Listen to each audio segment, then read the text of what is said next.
옛날에 왕이 급히 전달해야 될 그런 명령이 있으면은 부하들 중에서 가장 힘이 세고 가장 충성된 신하에게 그 명령을 맡길 것입니다.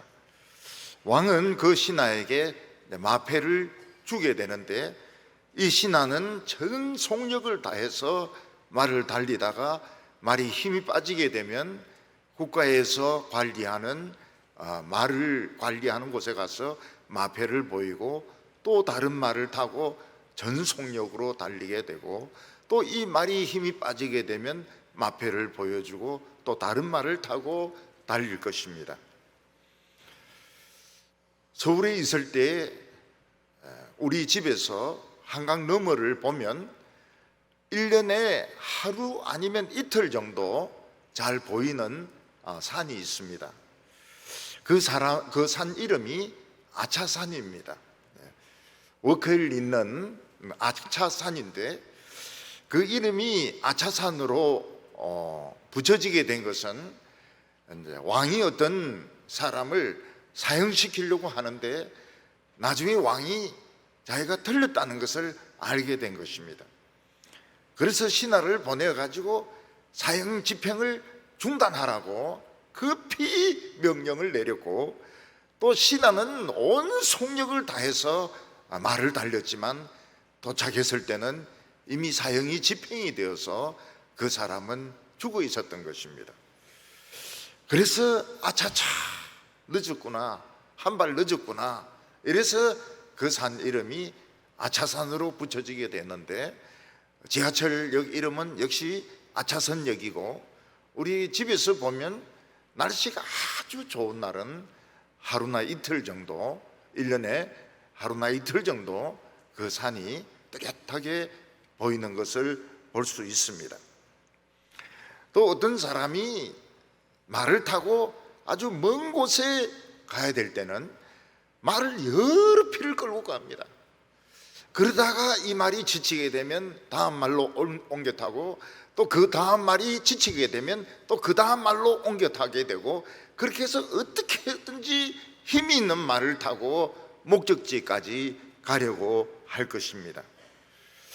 왕이 대개 이런 명령을 내리는 신하들은 칼싸움을 아주 잘하는 용감한 사람이고 충성된 사람일 것입니다. 왜냐하면 왕이 이런 명령을 내려서 가면 반대하는 사람들이 길을 다 막게 됩니다. 그러면 이 왕의 신하는 칼을 빼가지고 막 싸우면서 길을 열어가지고 계속 달리고, 다른 무슨 유혹이 있고 다른 무슨 반대가 있어도 길을 기울이지 않고 그 길을 달려서 왕이 주신 그 명령을 수행을 하려고 할 것입니다. 하나님께서는 죄의 바다에 빠져서 죽어가고 있던 우리들을 복음의 빛으로 건져내시고, 하나님은 제일 중요한 명령을 우리에게 맡기셨습니다. 그것은 무엇인가 하면 쉬지 말고, 정신을 딴 데 팔지 말고, 산을 넘고 강을 건너서 하루빨리 모든 사람들에게 이 복음을 전하라는 명령인 것입니다. 그럼에도 불구하고 이 복음이 우리들에게 오는 데까지는 1900년이라는 세월이 걸렸습니다. 그 이유는 우리나라가 예루살렘으로부터 멀리 떨어진 땅끝에 있을 뿐만 아니라, 사람들은 하나님의 이 명령을 그냥 중요하지 않게 생각을 하거나 아니면 진짜가 아니다 이런 식으로 소홀하게 생각했기 때문에 복음이 우리에게 오는데 그렇게 긴 세월이 걸리게 된 것입니다.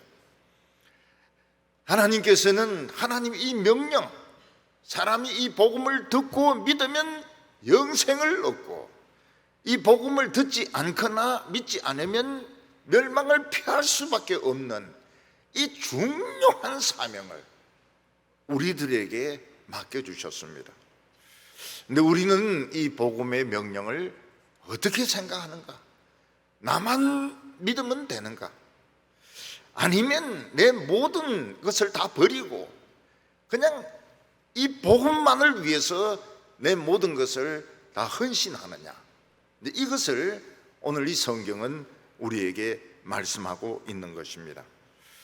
사도 바울은 사랑하는 아들 디모데에게 누가 이 복음을 맡아야 되며 또 어떤 사람에게 이 복음을 맡겨야 되는지 설명을 하고 있습니다. 오늘 첫 번째로 하나님의 명령을 맡은 사람은 어떤 사람이냐 하는 것입니다. 조금 전에도 설명했듯이 왕이 자신의 가장 중요한 명령을 어떤 신하에게 맡기려고 하면 그 신하는 신하들 중에서 가장 용맹하고 가장 힘이 있고 가장 충성된 사람이어야 할 것입니다. 왜냐하면 왕의 신하가 이 명령을 가지고 간다는 것을 알면은 반대파 사람들이 길을 막아서 못 가게 방해를 할 것이고, 그가 충성된 사람이 아니라면 중간에 누가 술로 유혹을 하거나 여인들 가지고 유혹을 하면 그는 왕의 명령을 준행하지 않고 술에 빠지거나 여자에 빠지게 될 것입니다. 근데 가장 용맹하고 싸움을 잘하고 충성된 이런 신하라면 앞에서 적이 수십 명이 막아도 칼을 빼가지고 싸우면서 길을 열어서 그것을 통과하고, 그리고 다른 사람들이 아무리 욕을 하고 방해를 하고 유혹을 해도 들은 채도 하지 않고 자기의 길을 달려갈 것입니다. 하나님이 우리에게 맡겨준 복음이 무엇인가 하면 예수는 하나님이 보낸 아들이라는 것입니다. 그리고 두 번째는 이 예수는 우리를 위해서 죽었고 죽은 자 가운데서 다시 부활하셨으며 누구든지 예수를 믿기만 하면 영생을 얻는다. 이 메시지를 우리에게 주시면서 가장 충성된 방법으로, 가장 빠른 방법으로 전 세계에 전하라고 말씀을 하셨던 것입니다. 그래서 1절과 2절 말씀을 보면 내 아들아, 그러므로 너는 그리스도 예수 안에 있는 은혜 가운데서 강하고 또 내가 많은 증인 앞에서 내게 들은 바를 충성된 사람에게 부탁하라. 그들이 또 다른 사람을 가르칠 수 있으리라. 사도 바울은 디모데가 다른 무엇보다도 그가 강해야 된다고 말씀하고 있습니다. 이것은 육체적으로만 힘이 세고 또 육체적으로만 체격이 큰 사람을 말하는 것이 아니라 누군가 길을 막고 반대할 때에 칼을 빼가지고 싸우면서 길을 열고 누가 욕을 하고 반대하더라도 이 목적을 달성할 수 있는 강한 의지를 가진 사람이 되어야 한다는 것입니다. 언젠가 한번 일본의 그 스모 경기를 본 적이 있습니다. 우리나라는 씨름을 할 때 되게 몸무게를 가지고 무슨 백두급 무슨 급 이렇게 나누어 놓지만 일본은 그런 것이 없습니다. 제비를 뽑아가지고 걸리면 큰 사람과 작은 사람이 맞붙을 때도 있습니다. 한 번은 보니까 덩치가 얼마나 큰지 한 250kg, 300kg 되는 그런 스모 선수와 그 사람의 한 3분의 1밖에 되지 않는 한 7, 80kg 되는 선수가 붙게 되었습니다. 그때 모든 사람들은 이 덩치 큰 사람이 이 조그만 사람을 들고 그냥 던지기만 하면 경기는 끝난다고 생각을 했습니다. 저도 그렇게 생각을 했습니다. 그런데 경기가 시작되니까 놀라운 일이 일어났습니다. 그 조그만 사람이 그 자기 3배만한 사람을 그냥 배지기로 들어가지고 그냥 던지는데 사람들이 막 깜짝 놀랐어요. 그 조그만 사람이 이긴 것입니다. 아마 스모의 매력은 거기에 있는 것 같습니다. 마찬가지로 하나님의 명령을 잘 수행하려고 하면 덩치만 크고 힘만 세다고 해서 되는 것이 아니라 하나님의 이 명령의 가치를 알아야 되고 또 그것에 헌신된 사람이 결국은 이 명령을 수행할 수가 있는 것입니다. 허드슨 테일러는 중국에 선교사로 가기 전에 이것을 자기 자신이 연습을 했습니다. 중국에 가면 나를 도울 수 있는 사람이 영국보다 훨씬 없을 것이다. 그래서 모든 것을 기도로 응답받자. 허드슨 테일러는 의사의 조수로 일을 하고 있었는데 의사는 아주 그 기억력이 좋지 못한 사람이었습니다.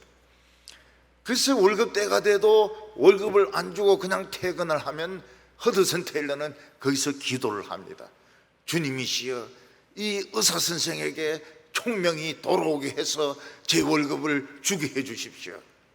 그러면 여지없이 그 의사가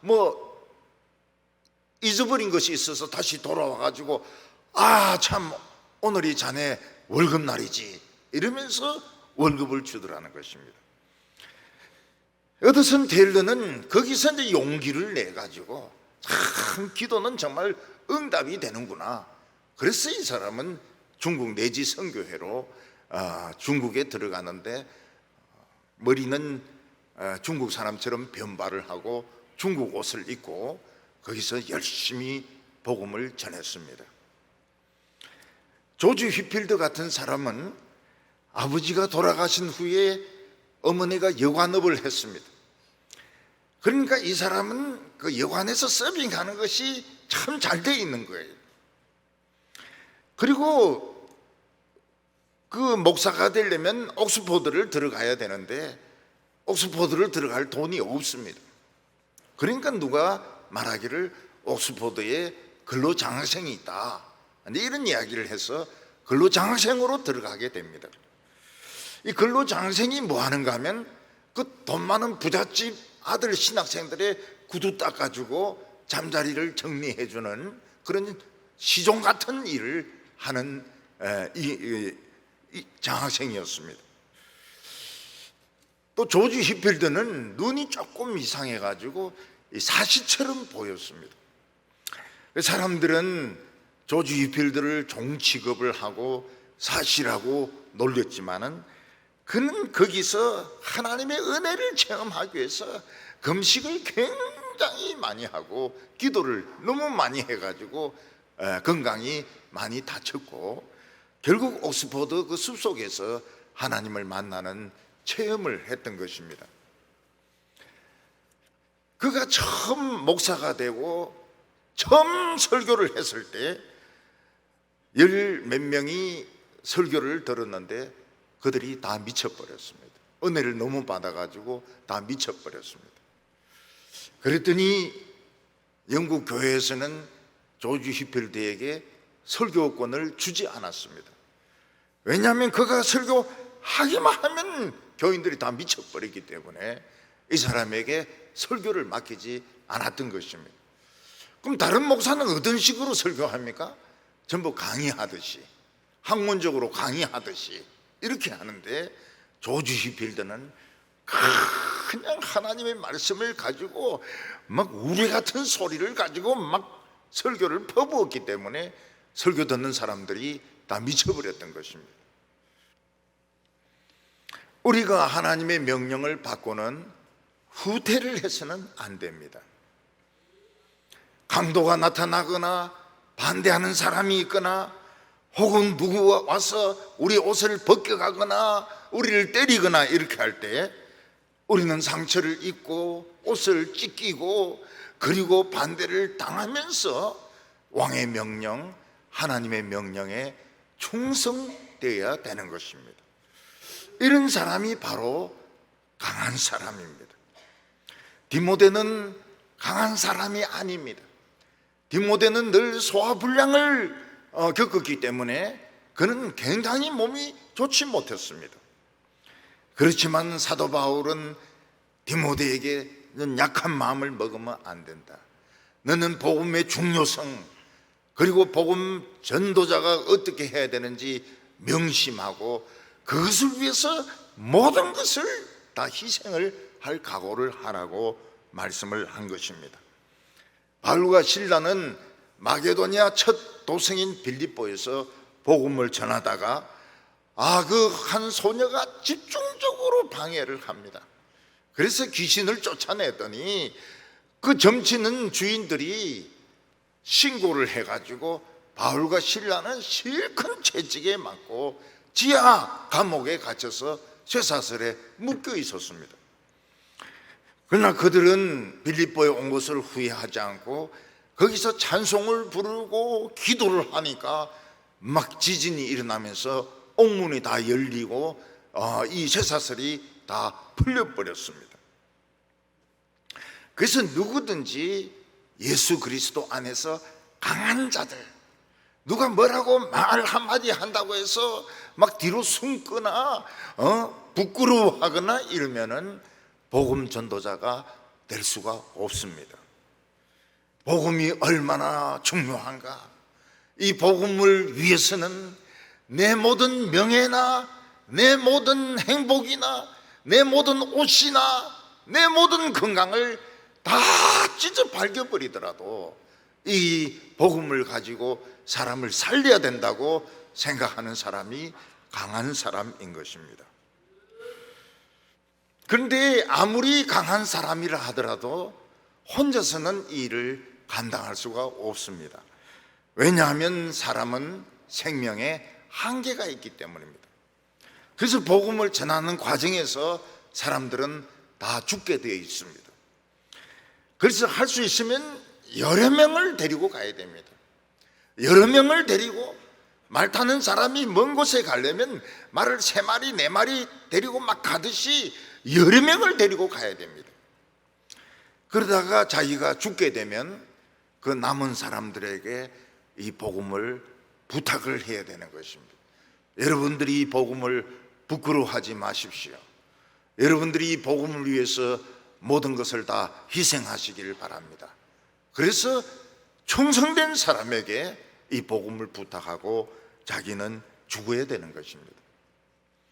그래서 이 복음 전도하는 것은 릴레이 경기와 같습니다.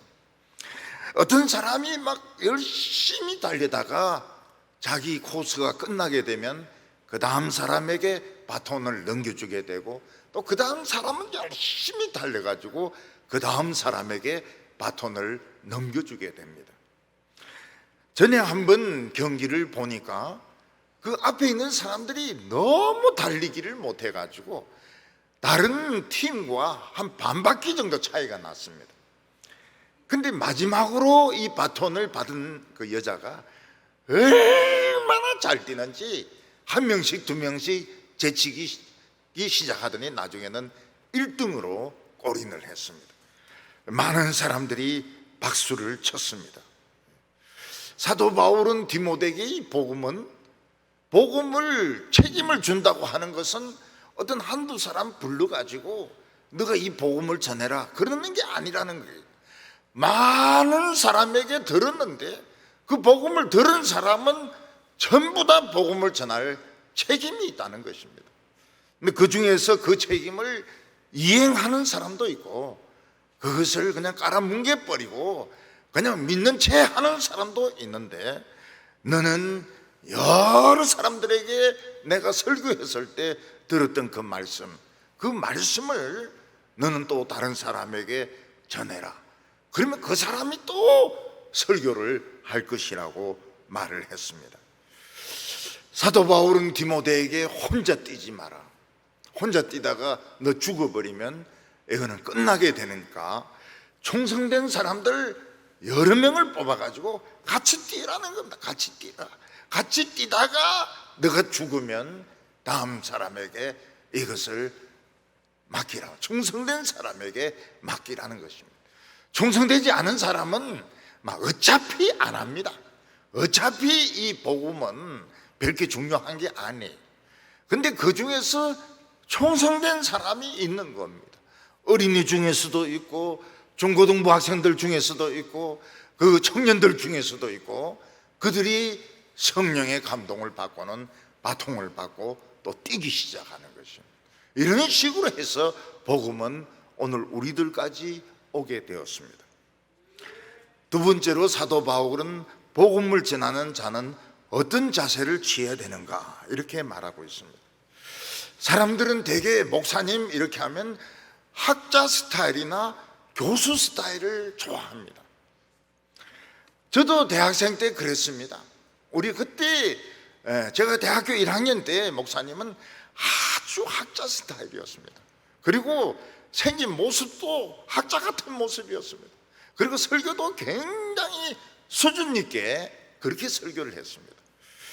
교인들은 말하기를 우리 목사님은 학자셔, 우리 목사님은 교수셔, 이런 식으로 이야기를 했습니다.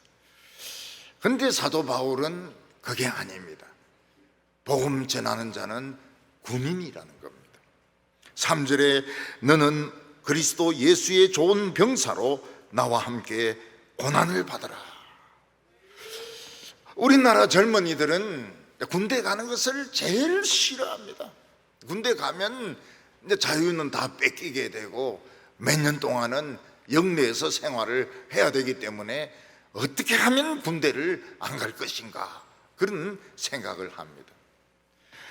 지금은 군대가 지금 2년도 채 안 되는데 거꾸로 달아놔도 2년은 다 견딥니다.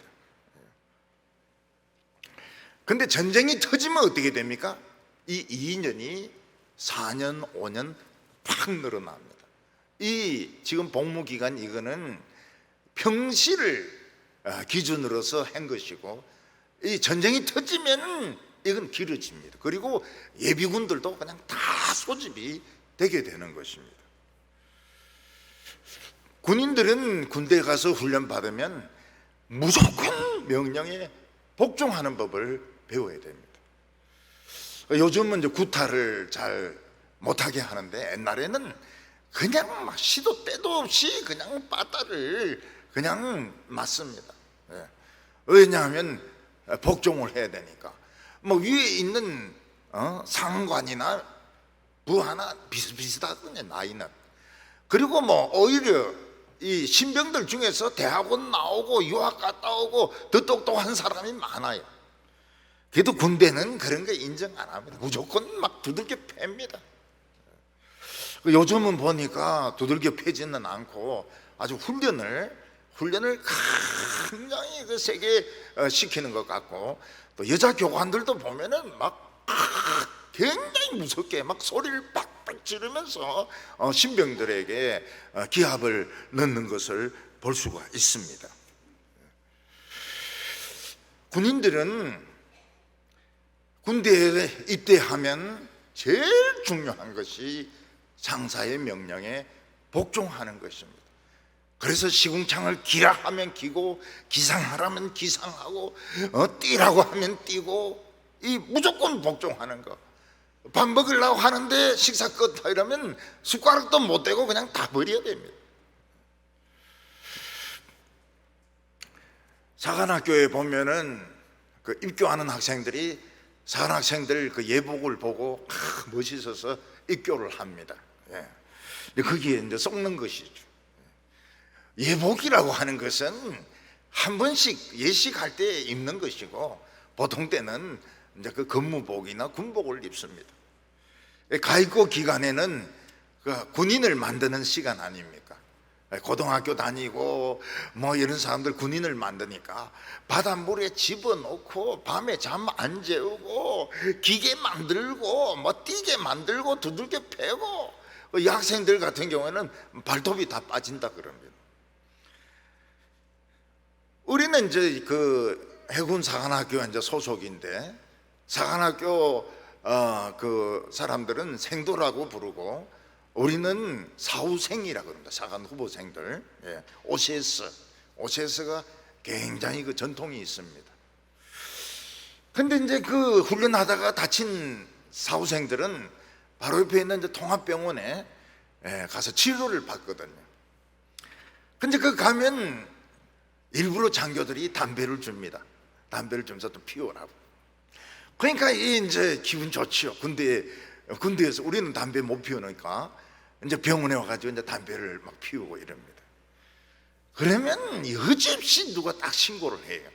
아마 담배를 준 사람이 신고하는 것 같아. 사간 후보생이 이 벤젠 고리단 몇 명이 담배 피웠다고. 그러면 이제 구대장이 오늘 통합병원 간 후보생들 다 나오라 그래가지고 막 방아 수에 집어넣고 또 막 빠따로 치고 담배를 한번 피운 대가가 막 굉장히 가혹하게 그렇게 두들겨 맞습니다. 그래도 어떤 사람은 빠따 맞더라도 한 대 피웠으면 참 좋겠다, 뭐 이렇게 생각하는 사람도 있을 수도 있습니다. 우리가 그 훈련하는 바로 옆에가 그 간호장교 숙소입니다. 그래서 밤 되면 꼭 그 앞에 서가지고 노래를 부릅니다. 뭐 안 좋은 노래들이죠. 그러면은 또 연락을 합니다. 그 장교들 중에서 제일 높은 사람이 너무너무 시끄러워가지고 잠을 잘 수가 없다고, 잠 좀 자게 해달라고. 그럼 아유 미안하다고. 그리고 비상소집. 그럼 또 다 몰려가가지고 거기서 또 뭐 지네 아가씨가 어떠느니 막 노래 부르면 결국은 이제 간호장교들이 포기를 해버리죠. 며칠 전에 서울역에서 이래 보니까 이제 군인들이 이제 휴가를 많이 나왔어요.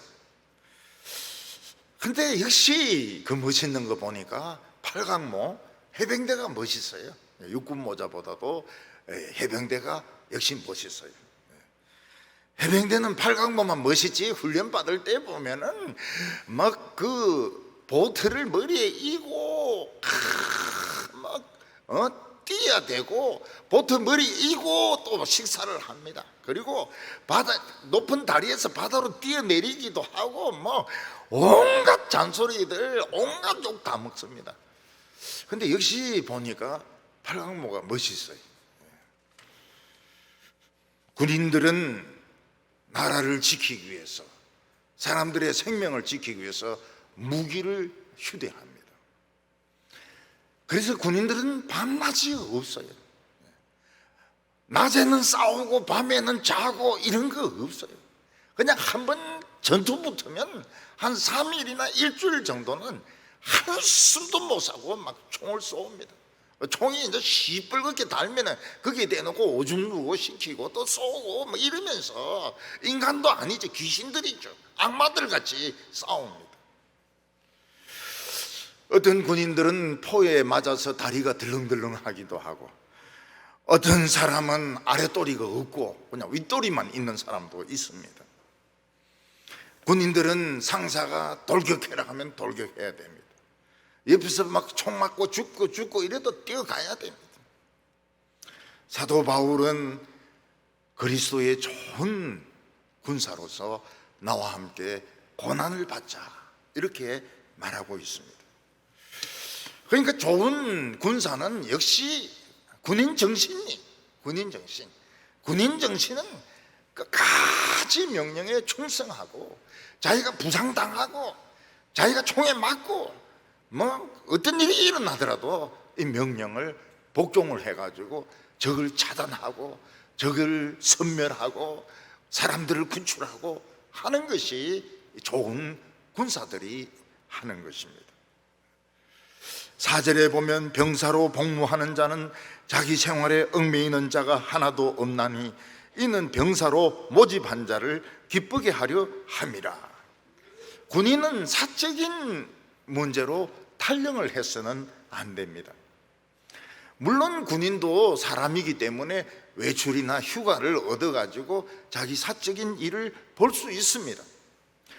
그러나 외출이나 이런 휴가가 아닌 다음에는 뭐 애인이 왔다고 해서 가서 볼 수 있는 것도 아니고, 또 엄마가 생각난다 해서 집으로 갈 수 있는 것도 아닙니다. 전부 다 영창이고 형무소에 들어가는 수밖에 없는 것입니다. 복음을 맡은 자는 사적인 것에 얽매여서는 안 됩니다. 지시 없이 보고 없이 혼자 돌아다니면 이거는 총살감입니다. 어떤 사람은 꼭 찾으면 없는 사람이 있습니다. 위에서 담임 목사가 꼭 찾으면 항상 없어요. 어딜 돌아다니는지 찾을 수가 없습니다. 그런 사람은 실격입니다. 아, 저 사람은 내가 필요로 할 때 없는 사람이구나. 상사나 지휘관이 언제 자기가 부를지 모르기 때문에, 자기를 부를지 모르기 때문에 항상 대기 상태에 있어야 되는 겁니다. 뭔가 질문하면 답을 할 수 있어야 되는 겁니다. 근데 부르면 항상 없는 사람은 좋은 군인이 아닌 겁니다. 그는 실격인 것입니다. 아, 저 사람은 책임감이 없구나. 뭐 하는지 모르겠지만 돌아다니는구나. 이런 이미지를 주게 되는 겁니다. 두 번째는 경기하는 선수의 비유입니다. 5절에 경기하는 자가 법대로 경기하지 아니하면 승리자의 관을 얻지 못하며, 이 경기하는 자는 우승하기 위해서, 1등하기 위해서 경기를 하는 것입니다. 그래서 운동선수들이 하는 말이 뭡니까? 경기가 연습보다 훨씬 쉽다는 것입니다. 연습 때 너무너무 사람을 죽여놓기 때문에 경기가 쉽다고 이야기를 합니다. 운동에도 아마추어가 있고 프로가 있습니다. 아마추어는 그게 테니스든지 야구든지 뭐 축구든지 바둑이든지 이게 자기 생계가 아닙니다.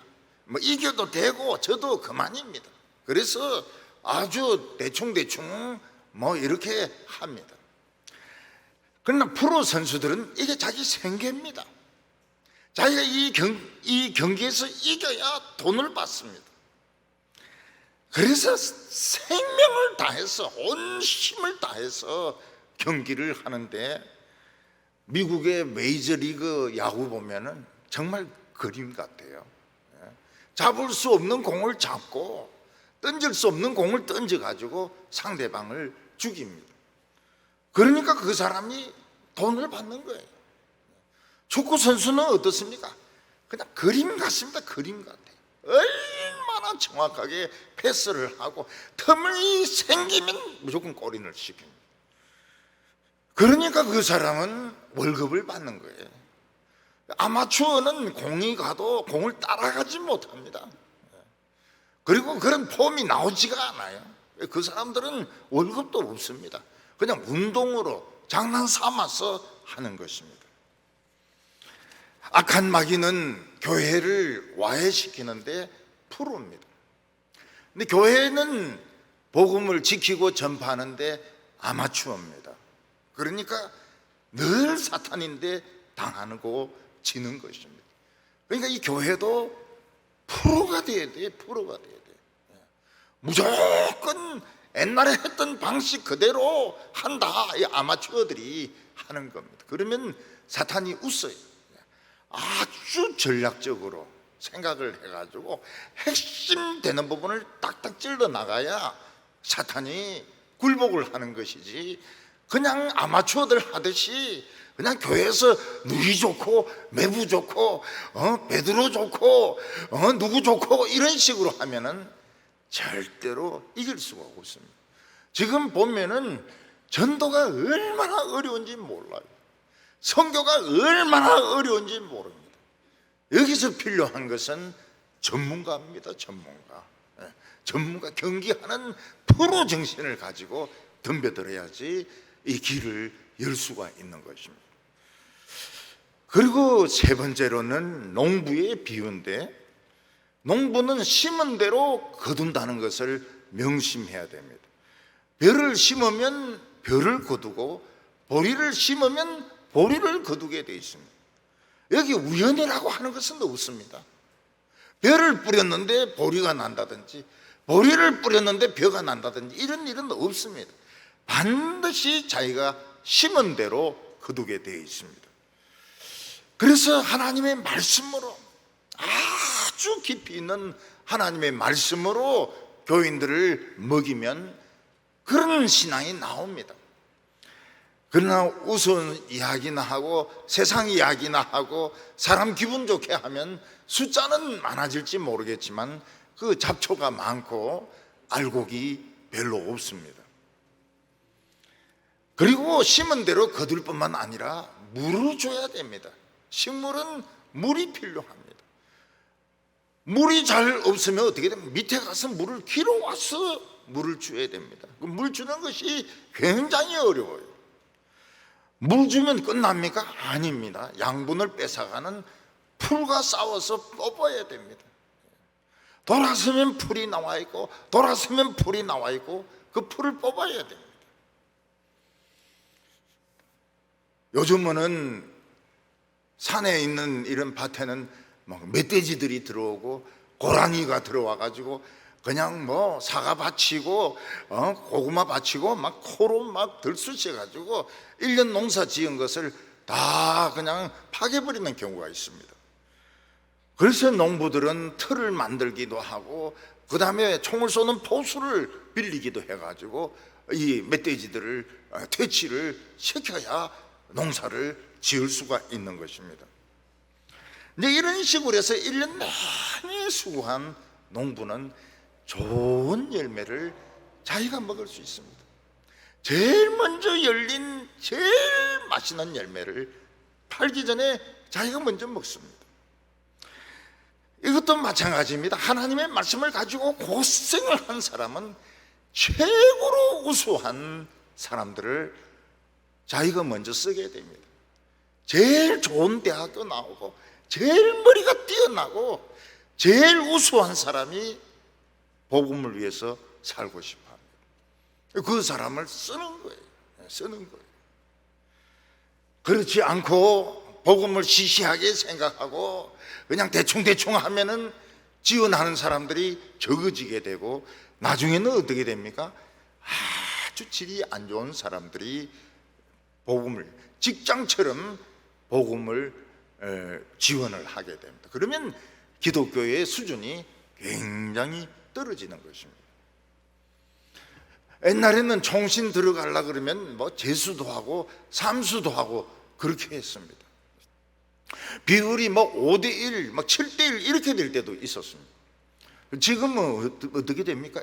1대1입니다. 1대1. 원수 넣으면 다 합격이에요.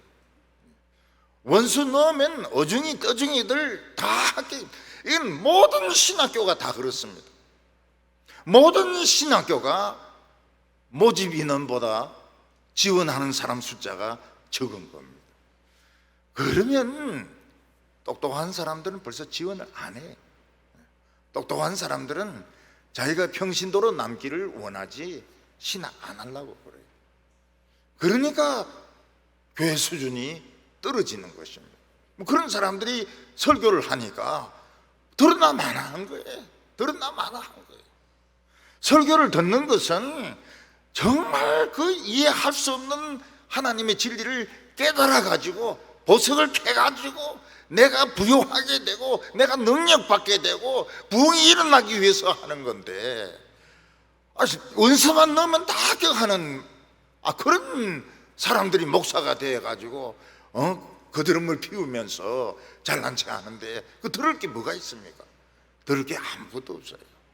그래서 교인들은 점점 숫자가 줄어들게 되고 헌신하는 사람들이 줄어들게 되는 겁니다.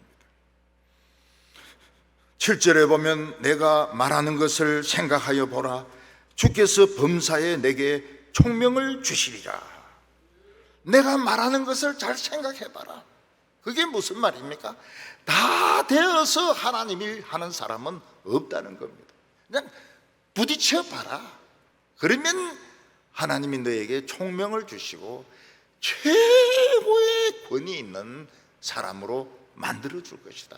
최고의 설교자로 일단 부딪혀 봐라는 겁니다. 부딪혀 보면 최고의 설교자로 최고의 능력 있는 사람으로 만들어 준다는 것입니다.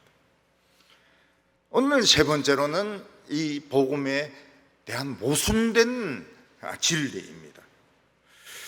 세상에서는 살려고 몸부림면 치는 사람이 살 가능성이 많고 그냥 가만히 있으면 죽습니다. 또 어떤 목표를 가지고 성공하려고 애를 쓰는 사람은 성공할 가능성이 많고 그냥 가만히 있는 사람은 그냥 패보자가 되고 마는 것입니다. 근데 하나님의 나라의 원리는 정반대입니다. 세상에서 성공하려고 하면 할수록 그는 복음에 있어서 쓸모없는 사람이 되게 됩니다. 오히려 그가 복음을 위해서 세상 것을 버리면 버릴수록 그 사람은 복음에 있어서 아주 가치 있는 사람이 됩니다. 근데 이게 우리가 말하는 것만큼 쉬운 것이 아닙니다. 절대로 쉽지가 않습니다. 왜냐하면 복음에 충성된다고 해서 누가 알아주는 것도 아니고, 그렇다고 해서 무슨 결과가 나타나는 것도 아니고, 오늘 교인들 자신이 워낙 세상을 많이 먹었기 때문에 세상적인 것을 가지고 생각을 하고 세상적인 것을 가지고 판단하기 때문에 복음을 위해서 버리면은 진짜 병신 쪼다가 되는 것입니다. 그래서 하나님의 종들도 세상적으로 유명해지려고 합니다. 하나님의 종들도 성공하고 싶은 욕망을 가지고 하나님의 일을 하게 되어 있는 겁니다. 8절에 보면 내가 전한 복음대로 다윗의 씨로 죽은 자 가운데서 다시 살아나신 예수 그리스도를 기억하라. 예수님은 하나님의 아들이십니다. 그러나 다윗의 씨로 태어났습니다. 씨에서 너무 연약한 싹이 나왔습니다. 그는 악이었습니다. 아무 힘이 없는 악이었습니다. 아무것도 할 수 없는 사람이었습니다. 예수님은 하나님의 말씀에 순종하고 하나님의 뜻대로 나가다 보니까 앞에 무엇이 기다리고 있습니까? 십자가가 기다리고 있습니다. 채찍이 기다리고 있습니다. 사람들의 욕설과 사람들의 실망이 기다리고 있습니다. 예수님은 그 길을 걸어갑니다. 그래서 사람들에게 실망을 시키고 갈릴리에서부터 따라온 제자들과 여자들을 실망을 시키고 죽도록 채찍에 두들겨 맞고 나중에는 십자가에 못 박혀서 죽습니다. 장사 지낸 바 됩니다. 이게 예수님의 일생이고, 예수님의 일생은 인간적으로 보면 최고 바보의 인생입니다. 그래서 도스토예프스키가 쓴 책 중에 보면 이디엇, 바보라는 책이 있습니다. 그가 바보라고 표현한 사람이 누굽니까? 예수님입니다. 예수님은 바보라는 겁니다. 근데 그는 지옥에 끌려가서 싸웁니다. 그 지옥에서 사망과 싸워서 사망을 두들겨 부수고 사망의 벽에 금이 가게 만들고 마귀의 머리를 두들겨 부수고 죄를 두들겨 부수고 그는 다시 살아서 나오셨던 것입니다. 이거를 생각을 해라. 예수님이 비겁했냐? 예수님이 어리석었느냐? 예수님이 바보냐? 아니라는 겁니다. 또 다른 세계가 있고 또 다른 진리가 있다는 것입니다. 그래서 9절에 복음으로 말미암아 내가 죄인과 같이 매이는 데까지 고난을 받았으나 하나님의 말씀은 매이지 아니하니라. 사도 바울은 인간이기 때문에 쇠사슬에 매였습니다. 로마 감옥에 갇힌 죄수였습니다. 그러나 하나님의 말씀은 아무도 잡아맬 수가 없었습니다. 왜냐하면 이미 사도 바울이 쓴 편지를 통해서 여러 교회가 사도 바울의 편지를 읽고 있었기 때문입니다. 우리나라도 복음이 들어오기 전에 쪽복음이라는 게 먼저 들어왔습니다. 요한복음이라든지 루가복음이라든지 마가복음이라든지 이런 것들이 돌아와가지고 사람들이 읽기 시작했습니다. 철로역정이라는 것이 들어와서 읽기 시작했습니다. 하나님의 말씀은 매일 수가 없다고 말했습니다. 저는 처음에 그 종교 채널을 이렇게 만들었을 때 봤습니다. 기독교는 막 전부 설교입니다. 뭐 잘하든 못하든 쾅쾅 때립니다. 근데 다른 종교는 또로로로 똑똑똑똑 또로로 이렇게 하고 또 뭐 주님이 말씀하셨습니다 이러고 뭐 불 피우고 이러니까 이게 게임이 안 되는 거예요. 게임이 안 돼요. 기독교는 막 그냥 설교를 가지고 막 퍼붓는데 다른 종교는 이게 상대가 안 되는 겁니다. 그래서 이제는 다른 종교들도 뭐 법문을 가지고 강론을 하고 또 천주교도 강론을 하고 너무 게임이 안 되니까 이걸 많이 바꾸었습니다. 많이 바꿔가지고 기독교를 대항하려고 하고 있는 것입니다. 성경이 뭐라고 말씀하고 있습니까? 주와 같이 죽으면 주와 같이 살 것이요. 근데 이게 쉽습니까? 목을 베어 죽는다든지, 아니면 두들겨 맞아 죽는다든지, 불에 태워 죽는다든지, 얼마나 불쌍하고 얼마나 그 인생이 허무합니까? 근데 성경은 뭐라고 말해요? 죽으라고 하는 거예요. 죽으라고. 죽으면 살 것이요. 그렇지 않고 막 번들거리는 옷을 입고 세상의 타이틀은 다 가지고 세상에서 인정받는 사람은 죽을 것이라 해요. 죽을 것이라고. 솔직하게 우리가 한번 생각해 보면 유명해지고 싶습니까? 아니면 막 아무도 알아주지 않는 그런 사람이 되고 싶습니까? 솔직하게. 우리끼리, 딴 교회 교인들은 모르게 우리끼리 유명해지는 것이 좋습니까? 안 그러면 별 볼 일 없는 인간이 되는 것이 좋습니까? 유명해지고 싶죠. 유명해지고 싶죠.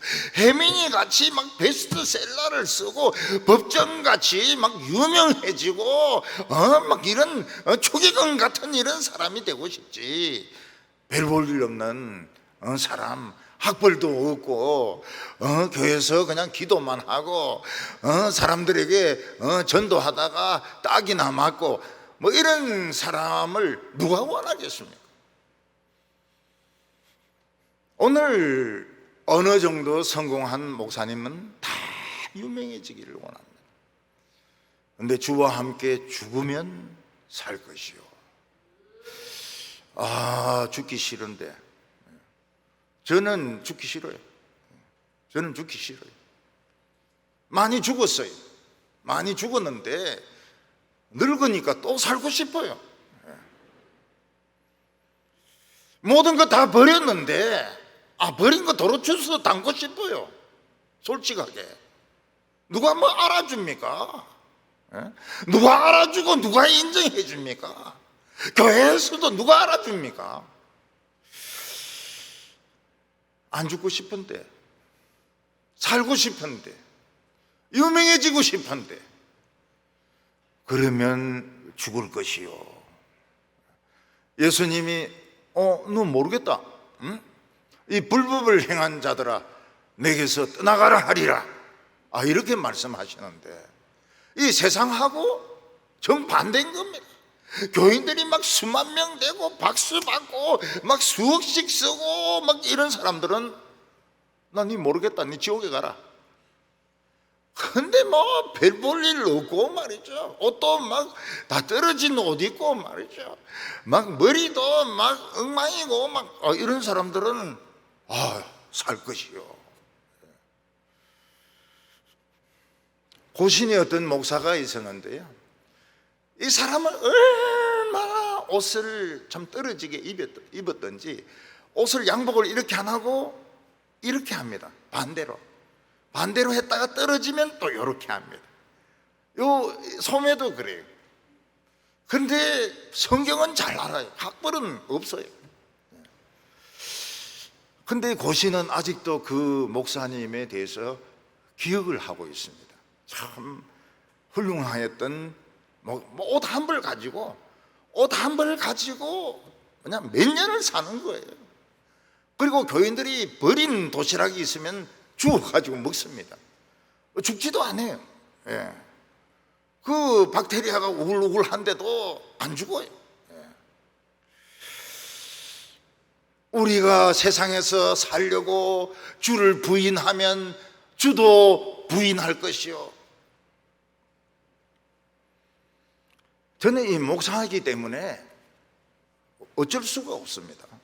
교인들이 저를 부를 때 김 부장 할 수도 없고 김 이사 할 수도 없고 그냥 목사님입니다. 목사님. 그러니까 모든 사람들이 목사인 줄 다 아는 거예요. 교회가 아니고 딴 데 가도 목사님인 줄 다 아는 거예요. 우리 간사가 어떤 음식 사러 갔더니 그분은 좀 착각을 한 거예요. 신부님이 이거 드십니까? 신부님은 아니고요, 목사님인데요. 그래요? 예. 큰 스님은 이거 드십니까? 예. 주지스님은 이거 드십니까? 예. 우리가 이 세상에서 살고자 하면 죽을 것이요, 그냥 모든 것 다 학벌이고 학이고 다 때리치우고 그냥 복음 붙들고 나가면 살 것이고, 지금 그런 사람이 누가 있냐는 거예요. 지금 모든 것 다 때려치우고 복음 붙들고 나가는 사람이 있느냐 하는 것입니다. 없는 것 같아요. 없는 것 같아요. 왕은 우리에게 명령을 내렸습니다. 이 복음을 땅끝까지 전하라. 그리고 강하고 담대하라고. 칼싸움을 잘해야 됩니다. 복음을 대적하는 자들이 나타나면 물러설 것이 아니고 칼을 빼가지고 휘두르면서 길을 열어야 됩니다. 옷도 떨어지고 사람들에게 욕도 얻어먹고 멸시천대 당해도 이 왕의 명령을 실현하는 그 신화가 참된 신화인 것입니다. 그런데 과연 이게 우리에게 믿어지느냐는 거예요. 이게 과연 우리에게 믿어지느냐. 우리는 어떻게 하든지 내 편하게 그냥 내 잘 살고 우리 자식들 좋은 학교 가고 그게 축복이고 그리고 천당 가고, 그렇지만 복음은 그렇게 말하고 있지 않아요. 여러 명이 복음을 가지고 가다가 하나 죽으면 또 딴 사람이 가고 그 사람 죽으면 또 딴 사람이 가고 이렇게 해서 복음을 계속해서 전하라고 말씀을 하고 있는 것입니다. 우리가 이 복음의 중요성을 믿고 있는가? 또 복음의 중요성에 우리가 진짜 헌신하고 있는가? 오늘 이 설교 시간 말고 우리 양심 속에서 정말 이 복음을 가치 있다고 생각하는가? 이 복음을 위해서 헐벗고 욕 얻어먹고 굶어도 우리는 당당한가?